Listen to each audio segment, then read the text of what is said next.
the 11th day of the 11th month. When the guns of the Great War at last fell silent, the fury of conflict was replaced by a deafening silence. In that gap between the sounds of war and the cries of relief, the world was faced with all that it had done, all that it had lost, all of those who paid the ultimate sacrifice. Since 1919, 56 other nations have adopted the tradition of entombing unknown soldiers and observing a day of remembrance as a way of honoring those who died and those that were never recovered. In nations around the world, the poppy has become a symbol of remembrance. This is made significant in the poem Flanders Fields by Colonel John McCrae of the Canadian Army, written in 1915. In Flanders Fields the poppies blow, between the crosses row and row. That mark our place in the sky, the larks, still bravely singing, fly, scarce heard amid the guns below.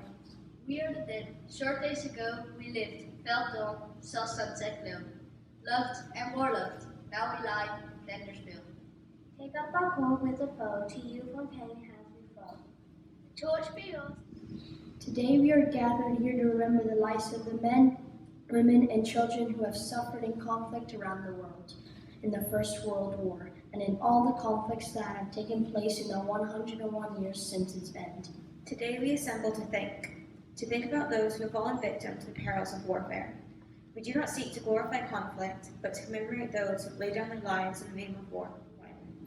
We must never forget that human life, regardless of our nationality, race, age, and gender, is indispensable, precious, and priceless.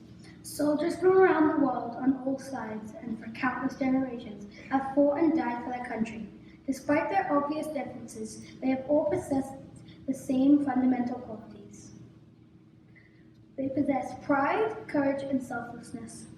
These are the qualities we are choosing to remember and honor today.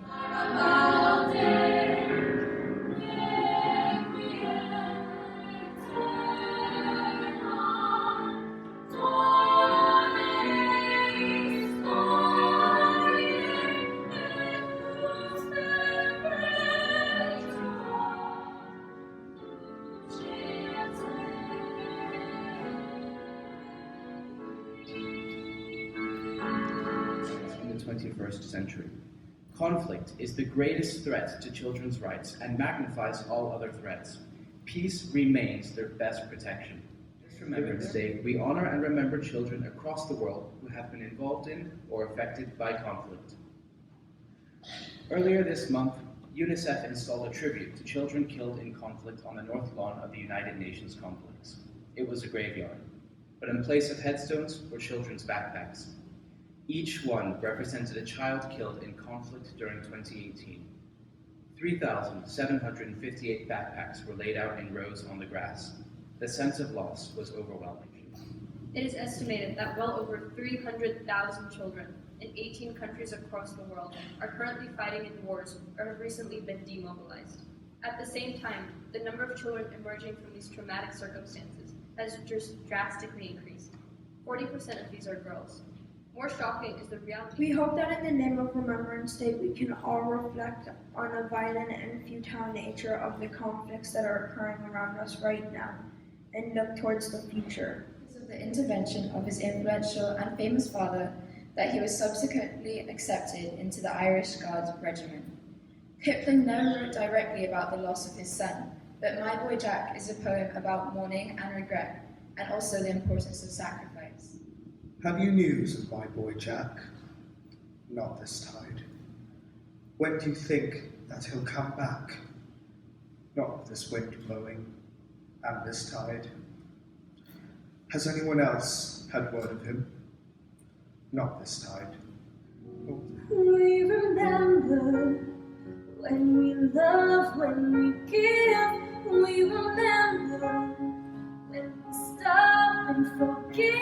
We remember so many lives they never lived. We remember. At the British International School of Houston, we are a community of children who enjoy and value peace and cooperation. There are millions of children around the world who are not as fortunate as we are, and whose lives are irrevocably affected by conflict. Here at school, we live by our values of pride, unity, and respect. Remembrance Day is important to us as it allows us to be proud of our family members, both now and in the past, who use courage to struggle through times of adversity. Remembrance Day is important to us as it allows us to show respect for those who have died in conflict, past and present. Most importantly, Remembrance Day allows us to display the essence of community, unity. Today we come together as one community, a global community, to prove to ourselves and to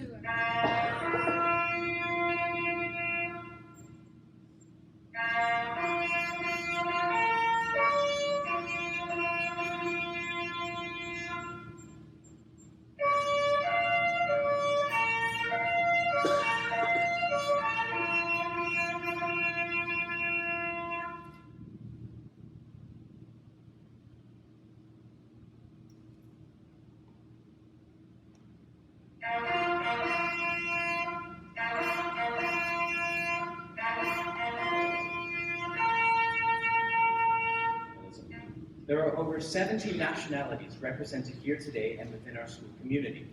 All of those nations have experienced war in some way, and those experiences have shaped who we are and and the way we see the world around us. On Remembrance Day, we honor the courage of those who served their country. Yet words alone fall terribly short if we do not bring those words to life by following them equally with deeds worthy of the sacrifice. When we all walk away from this theater in a few Acknowledge moments, our responsibility to work for the peace they fought so hard to achieve. Our hope is that, when threatened by a war, we, the future, will have the strength to stand up for the peace. And so I end the purpose of today, remembrance. One owes respect to the living, said Voltaire. To the dead, one owes only the truth. To the dead, we vow never to forget.